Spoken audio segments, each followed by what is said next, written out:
Hello everyone, I hope you're all doing good. My name is Pavneet and I am here with you all to basically help you out with a new series that I am planning to launch on my YouTube channel, and this series is basically called The Games Countries Play.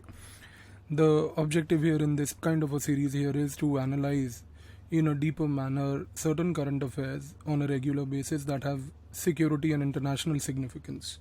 So, the lectures here that I am going to provide you all free of cost are going to help you understand the larger nuances of how the world works, and also how countries play different kind of games to counter each other or to support each other.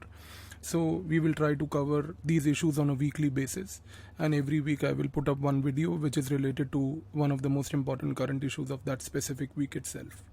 I am the author of this international relations book published by McGraw-Hill Education and the Current Affairs MCQs for Prelim 21 book, and this is my Telegram channel, whereas this is my email ID. In case if you have any doubts, you can always feel free to reach out to me.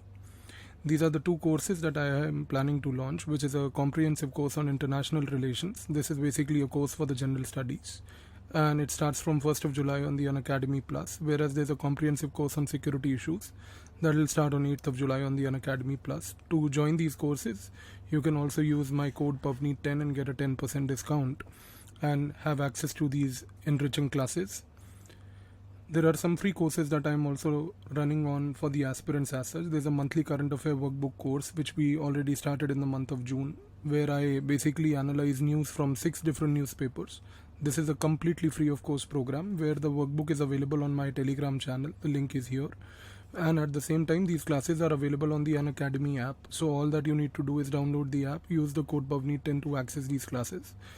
From the month of July, we'll also start with 4 monthly current affair quizzes, which will also help you to consolidate your monthly current. Again, these will be free of cost, absolutely available on the Unacademy app, can be accessed through my code PAVNEET10. On my channel of YouTube here, I am also running a GS core subject quick revision course, which has already started with Modern India, where we make impactful videos and help you revise concepts and facts in less than 10 minutes. And there's also monthly current affairs, which is going on this channel itself for security issues and IR. So without wasting much time, friends, let's get going. The topic for discussion of today's class is basically the changing dynamics of Middle East. I want you to understand this topic because the Middle East is witnessing a kind of a churn, and this churn is basically going to impact not only India but a larger part of the world. So let's try to understand, friends, what the issue is. So Iran has basically elected a new president. This president was the earlier one, Hassan Rouhani. He was basically a moderate. Moderate means a person who basically adopts a very kind of a lenient foreign policy, is not very aggressive. Whereas now, with Ibrahim Raisi as the new president, he is basically known as a hardliner. Hardliner means a person who basically adopts a foreign policy which is hard on certain tones, means that the national interests take primacy over the economic interests. So basically, with Ibrahim Raisi now, Iran is going to become the new game changer. It's important, friends, to understand that Iran is a country that matters a lot in the Middle East. And the reason why Iran matters a lot is because there are certain countries which are directly under the influence of Iran. And these countries which are there, they include number 1, Syria. Number 2, they include Lebanon. And number 3, Iraq. I'll explain about all these 3 one by one in the subsequent slides to you. But just keep in mind, number 1, that the Iranians today have a direct influence. Direct influence means that they almost literally try to control these 3 states. So we can also say that there's a kind of a remote controlled regime by Iran here in these 3 states. Whereas, friends, it's important to remember that Iran also plays a very destabilizing role in certain states in the Middle East, which number 1 include Kuwait. Number 2, it includes Bahrain, which is another important Middle Eastern country. And at the same time, number 3, Yemen. I will explain about Yemen again after some time. And very importantly, friends, it's very surprising to you also, Iran plays a very important role even in the Gaza Strip. I'll talk about it in the subsequent slides. So please remember that, Iran has witnessed a shift from having a moderate head of the state to now a new hardliner head of the state. So with the rise of a new hardliner head of the state, the policy of Iran in the Middle East is likely to improve, in the sense that it is going to become more hardlined, and at the same time it's going to influence different countries in a more aggressive way. So this is what I was trying to tell you, friends, that Iran being here as a country today has an influence on Syria. You know, Syria is basically ruled by the house of Assad. We have Bashar al-Assad today, his father Hafiz al-Assad and Bashar al-Assad, they belong to the house of Assad. They are basically Alawis. So Assad family is an Alawi. And Alawis are basically a sect of Shias. So friends, I hope you know this very basic difference, that Iran is a Shia dominated country, whereas the Saudi Arabians are a Sunni dominated country. So these are two different sects in Islam that you need to keep in mind. So because Alawis are a sect of Shias, therefore it's very natural for Iran to have a deeper influence in Syria. So कई बार आप news में ये देखते होंगे कि Iran का दबदबा Syria में ज़्यादा है. So don't get confused by all this. Understand, wherever you have a Sunni regime, the influence of the Sunnis will be higher, whereas wherever you have a Shia regime, the influence of Shias would be higher. Similarly, friends, if you take the case of Iraq, Iraq is a Shia dominated country. It has more than 65% of the population which are Shias. So obviously the influence of Iran in Iraq is going to be much, much higher. Now, at the same time, it's interesting to know, as I will explain you in the subsequent slides, that Iran also apparently has a very unique policy where not only they have a deep influence over the Shias, obviously because they are no doubt the leader of the Shia world, but Iran also has, for that matter, a deep influence over certain Sunnis. And we'll talk about those Sunnis very importantly after some time.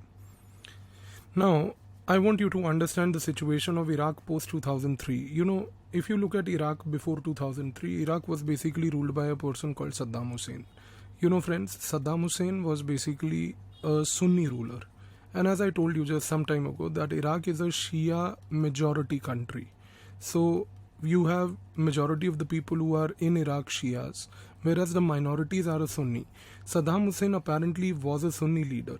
So you see, what was the peculiar case of Iraq? The peculiar case of Iraq was that there was a Sunni minority ruler ruling over the Shia majority population. So obviously the Sunni minority ruler had suppressed the Shias. The Shias were not very happy with the regime of Saddam Hussein. However, he had completely kept their ambitious approaches under control. Now what happened is that in 2003, US invaded Iraq. Now why did US invade Iraq and all, we can have a separate discussion on that at a later stage, but it's not required right now. So in 2003, US invaded Iraq, and when they invaded Iraq, their objective was basically to remove Saddam Hussein. So US basically removed Saddam Hussein. Now friends, when US removed Saddam Hussein, the Sunni minority ruler ruling over the Shia majority was removed. So obviously now what will happen? The balance here between the Shias and the Sunnis gets disturbed. So obviously after the US invasion, the Shias now apparently became more powerful than the Sunnis. And if the Shias become more powerful than the Sunnis, then obviously the immediate country that is going to gain benefit out of it is going to be Iran. Why? Because as I just told you, that Iran is a Shia dominated country. So because it's a prominent Shia fountainhead of the world today, Iranian influence began to rise. So today, Iran basically has established their hegemony over Iraq through different kind of militias. These are basically non-state actors. These are basically non-state actor groups that they have created. And these non-state actor groups that they have created with respect to Iraq include a group like Saraya al-Khorsani, Asaib al-Haq, and Kataib Hezbollah. These are three groups that they have created with respect to controlling Iraq. So basically Iran is able to have influence over Iraq today since 2003, when the balance has been tilted in favor of the Shias, and they have created these powerful militias to keep a check on the territory of Iraq.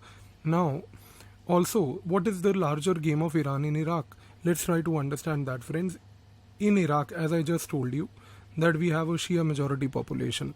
So there are a lot of Shia religious sites, and these religious sites which are there in Iraq obviously have tremendous influence and importance for Iran as well, because these are Shia sites and they are religious sites. So Iran basically has one of their first objective of basically protecting these religious sites. So protection of religious sites, which are the Shia sites, is one of the most important objective of Iran in Iraq. The second thing is that Iraq is one of the very large oil producers. And being a very large oil producer, Iran also wants to enter into the oil politics. Iran also has an ambition to basically control the oil politics that is being played by Iraq today, because this gives Iran a huge amount of economic leverage. बात simple है दोस्तों, आप समझिए इस चीज़ को. Iraq के पास बहुत सारा तेल है और अगर वो तेल का कंट्रोल ईरान को मिल जाए किसी तरीके से तो ईरान का लीवरेज ऑटोमेटिकली बढ़ जाता है. और कौन सा लीवरेज यहाँ पे दोस्तों? It's the economic leverage. So that's the important point to keep in mind. Now, apart from the control of oil, it's also important to understand another thing here, friends. So see this map very carefully. So here Iran is located, This is the Strait of Hormuz. This is the place from where a lot of oil trade occurs. So all those countries that basically buy oil, they basically use this route. So this route of sea from where they buy oil is also at times known as the strategic sea route. Why it is known as a strategic sea route is because primarily from here we buy a lot of oil. Not just we in India, but even the Chinese and the other Asian countries like the South Koreans, etc. A lot of them buy oil from here. So if all the oil passes from here and this area is located close to Iran, so obviously it's very natural that Iran will basically try to exert certain influence here. And if Iran is able to exert influence here, then they can not only dominate the area of Gulf of Oman but also the Persian Gulf, because anybody who enters this area and anybody who leaves this area will have to have some kind of an Iranian influence here. So Iran basically has this larger game that it wants to play a game of basically also controlling the vital sea routes or the strategic sea routes. That has to be kept in mind. So if you broadly look at the Iranian influence today, as I told you friends some time ago, Iran is a Shia country, and a unique policy that they have adopted is that they have basically engaged not only with the Shias but also with the Sunnis. Whereas if you look at the case of, say for example, Saudi Arabia, Saudi Arabia, as I just told you, is a fountainhead of the Sunni Islam or the Sunni world. The Saudi Arabians have always engaged only with the Sunnis. This is where Iran happens to gain friends, because Iran not only exerts their influence over the Shias but also over the Sunnis. For example, today, Taliban. Taliban is a group in Afghanistan, and this group in Afghanistan today is a Sunni dominated group, and this Sunni group called Taliban is basically financed in a very big way by the Iranians as such. So they have a deep influence over the Talibanis. Similarly, Hamas. I just told you that they have a destabilizing presence in the Gaza Strip. In the Gaza Strip is basically a group called as Hamas. Hamas was created in 1987. It was created to oppose the creation of Israel. They receive a lot of funding from the Iranians today. Even this group is a Sunni dominated group. And as I told you, they have a direct influence in Iraq. They have a direct influence in Yemen, where they are fighting a war with the Saudi Arabians. And also at the same time in Syria, as I told you, in the case of House of Assad. And specifically Bashar al-Assad, who belongs to the Alawi sect, which is a subsect of the Shia Islam. Now, even though Iran basically has these larger ambitions of becoming, a hegemonic power, there are certain hurdles in this Iranian influence. So you see, as I just told you friends in the previous slides, that Iran wants to basically control the oil. Iran wants to play a game in Afghanistan. They want to play a game in Iraq. They want to play a game even in Yemen and Syria, and they support Hamas, thereby indirectly supporting the Gaza Strip against the Israelis. So Iran basically has a game against Israel for that matter here as well. But how do you exert all this influence without any hurdle? But the first question is that for that you have to mitigate these hurdles. What are these hurdles? The first hurdle is basically the political power expansion. See, today, as I told you friends, the areas which are directly under the control of Iran, where they have a remote controlled presence, they include basically, as I told you, Syria, Lebanon and Iraq. So here Iran basically has no problem friends, because these areas are directly under the control of Iran as such. But today, as I told you, let me take you back to the first slide where I showed you this. So today it has a destabilizing role here. So it is in these areas friends where Iran wants to expand their political influence. आप बात को समझिए. These are areas which are directly under the control of Iran. Here Iran manipulates everything, manages everything. These are areas which are basically, we can say, potential areas of Iranian influence, where Iran wants to extend this arc of influence. So how does it engage with these countries so that it is able to engage and expand? This is one of the hurdle today. Similarly, there is an economic hegemonic hurdle. You see, when you want to undertake these kind of goals, let me again take you back. So you have a direct control here. Obviously, if you have a direct control here, don't forget the fact that friends, Iran must be spending a lot of money here. And obviously, if you have a destabilizing role in these 4 states, you will also be spending a lot of money here. And if you have an ambition to expand your power here because you perceive them as potential states, you would also need money here. So the question here is, how does Iran get money? Iran has a problem in accessing money. Why? Because today Iran is already under the American sanctions, and these sanctions have been imposed upon Iran primarily because of their nuclear deal. In my international relations book, I have explained the nuclear deal in 2 pages. I don't want to go into the aspects of that. You can just have a reading of that. You will get a complete idea about what the Iranian nuclear deal is. Why did Iran go nuclear? So in a 2-page itself, you will get a crisp content that will help you to understand the concept. So Iran basically is under the US sanctions. Because of the US sanctions, it's not able to access money from different countries. Iran has a lot of resources. One of the very important resources that they have is not only oil, but the other resource that they have is called natural gas. So Iran wants to basically sell these resources. When you sell these resources, you will get money. But the question is, how do you sell when you are under basically sanctions? So this is a problem. So basically the larger hurdle, if I put it in one word for Iran and Iranian ambition, is what? Money. Are you able to understand this? The biggest hurdle for Iran in achieving its any ambition today is basically access of money. It's not that Iranians don't have resource. They have a lot of resource. They have oil, they have natural gas. Isko bech ke they can earn a lot of money. But the problem is, sir, that how do you get money at a time when you are under the larger American sanctions? No country is willing to give you money. No country is willing to trade with you for the fear of American sanctions. अब आप इस चीज़ को बहुत ध्यान से समझिए जो मैं आपको बोल रहा हूँ. As I said, I'll repeat this point. No country is interested to engage with Iran for the fear of American sanctions. Countries Iran से आज की डेट में अमेरिका के sanctions के तहत डर रही हैं.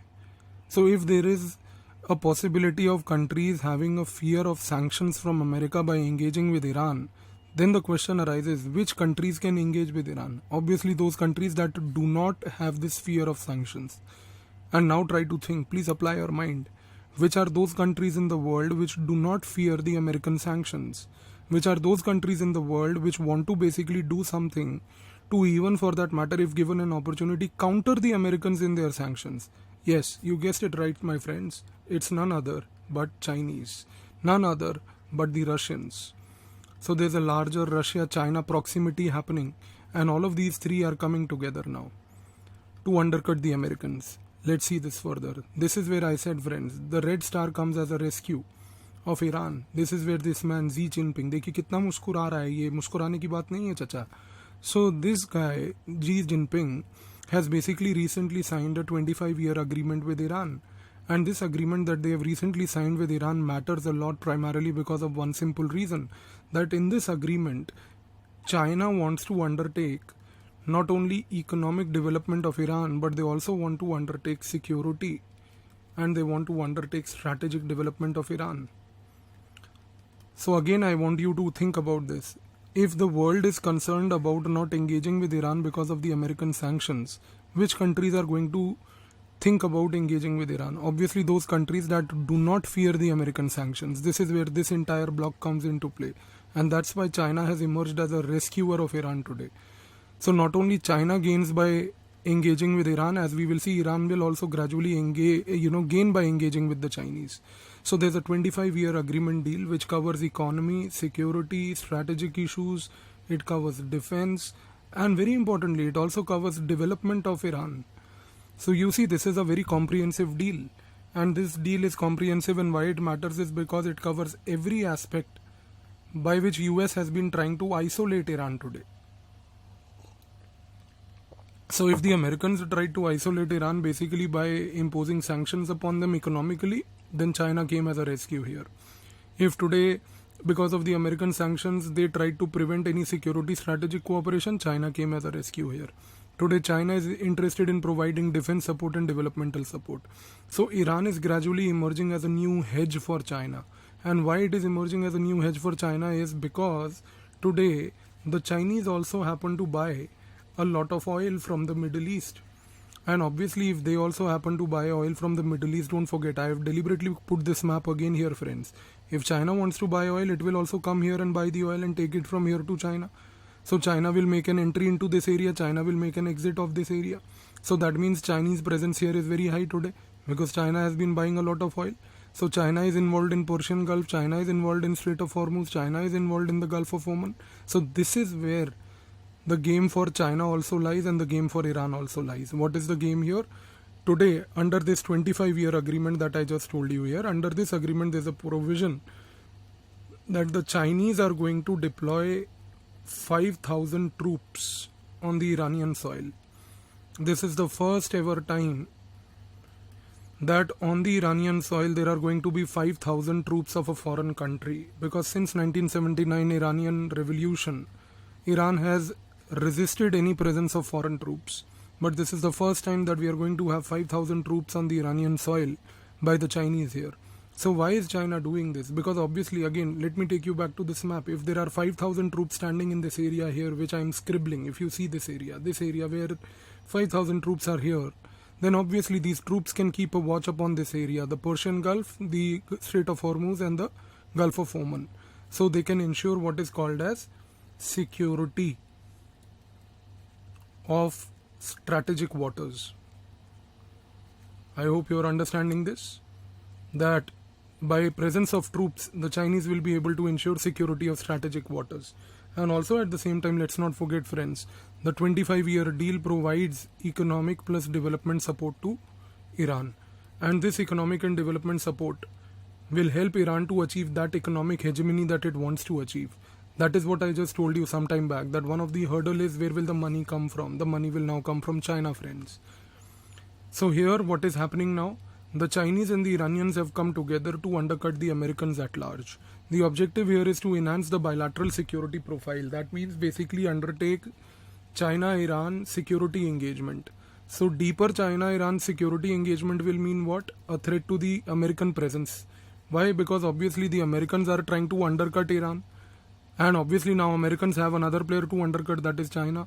And Americans will now have another player to undercut at large if the third party also joins, which is Russia. So thereby this entire block of Russia, China, Iran is going to emerge as a new headache for the Americans today. And this entire proximity of China and Iran will also help us to build a new narrative of Iran. Today, the Americans basically are trying to tell the entire world that Iranians are basically people who live in poverty. They are hungry people, poor people. Why? Because they are affected by sanctions. But if Chinese start engaging with the Iranians and a lot of money starts flowing in, then this narrative that Iran is basically a poverty-stricken country will basically change, because money will bring about what is called as prosperity. So there is not only a threat to what is called as the American presence in the Middle East, but there is also a threat to the American narrative on Iran that they had built. And this narrative is likely to change in the near future from poverty to prosperity is a point you need to remember. So how rebuilding devastated states are likely to help the Chinese? You see, this is where another thing I want you to understand. Let me take you back again, friends, to the map that I just showed you. Okay, so here, if you see, as I said, Iran has a direct influence in Yemen. Yemen is a country which has been destroyed because of a proxy war. As I told you that in Yemen the Iranians are basically fighting the Saudi Arabians. Saudi Arabians are the neighbors, Iranians are supporting groups in Yemen, they are fighting. So Yemen is basically a devastated country. Now what happens is that Iran is a country that has a deep influence on Yemen. Iran ka influence hai Yemen pe. So because Iran has a deep influence on Yemen, what will happen is that this devastated country will one day be rebuilt. Once the war stops, this proxy war that is going on. And this rebuilding is the time when Iranian influence will pave way for the Chinese companies to come. This is what I need you to understand. Iraq has been a devastated country. Iraq was invaded by the Americans in 2003. Since 2003, there has been a crisis going on in Iraq. Iraq is a devastated country. Iraq has to be rebuilt. Who has an influence on Iraq? It's Iran. If Iran has an influence on Iraq, who will get the upper edge to basically do the development in Iraq? It's again the Iranians. And if the Iranians are going to gain an edge, do the Iranians have the capability to do development? Answer is no. Why? Because they lack money. So who gives them the money now to do this development? That is China. So if China basically gives them money to do this development, it's a new game for China to play here. Please try to understand, by engaging with Iran, what I am trying to tell you is that China is able to enlarge its profile in the Middle East. Are you understanding this? That by engaging with Iran, China is getting an opportunity to build those countries which have been devastated by the proxy wars supported by the Americans directly or indirectly. Syria is a devastated country since the 2011 Arab Spring. Syria में war चल रही है, Syria में लोग जो है refugee crisis हो रहा है, सब कुछ हो रहा है, and Iran has a direct influence on Syria. So Syria will undertake rebuilding soon. Whenever Syria undertakes rebuilding soon, who will indirectly help Iran to do this rebuilding? The Chinese. So this is where the larger game is, friends. This is what you need to understand. That Iran has become the new focal point today for China in Middle East. So basically that is what I just told you some time back as a point which now I hope should become clear to you, that this is why I say Iran is becoming the new hedge for China. That today China is basically emerging as a new player in the Middle East by helping rebuild the devastated states, and also tomorrow once they are able to rebuild these devastated states, China will basically look at them as potential Belt and Road Initiative players also.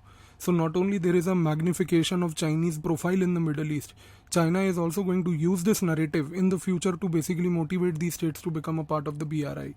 So what is USA trying to do? Obviously US is not going to keep shut.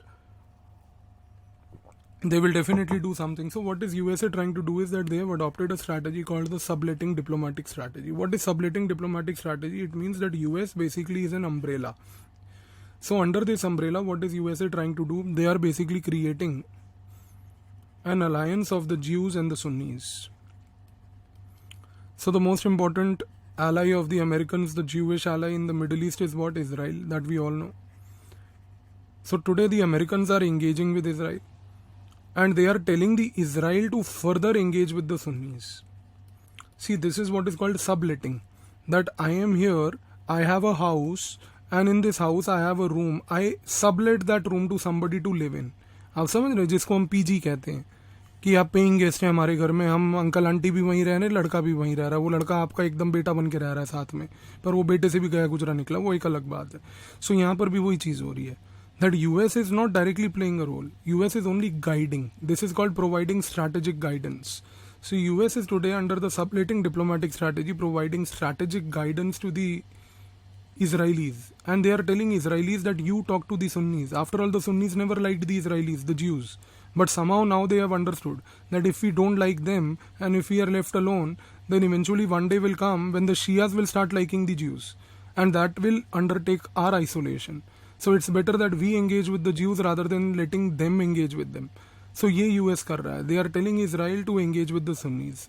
So what's the road ahead? The road ahead, friends, is very simple and clear.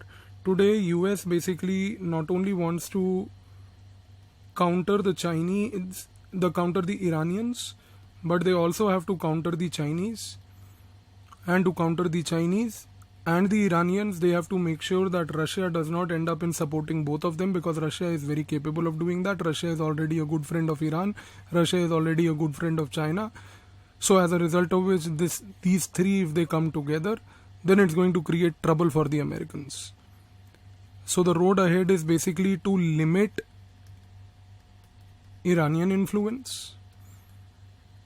The road ahead is not only to limit the Iranian influence, but also the Chinese influence in the Middle East. Because please try to understand, China is going to use Iran to basically enhance their presence in the Middle East. And I have explained you how. So the future of the Middle East is very clear, sir. We are now going to have a new player, apart from the Shia Sunnis and the Jews who have always dominated the Middle East. And the new player this time now is going to be the Chinese. And how the Chinese are going to play their game is going to define the future of the Middle East. So I hope you are able to understand. This is a question at the end of it just for you to think about it, that the growing Sino-Iranian or Chinese-Iranian bonhomie could weaken the US hegemony in the Middle East, analyzed in the light of the contemporary dynamics at play in Middle East. So such kind of a question in international relations can be asked. So I hope this understanding has helped you to think about these things which are going on. So in the subsequent video, friends, the next topic for discussion next week is going to be a video on the New Atlantic Charter 2021 and rise of new competitive diplomacy. Sorry for the spelling mistake here. So this is the next topic that we shall be discussing next time. So I hope the things are very clear to you. Thank you.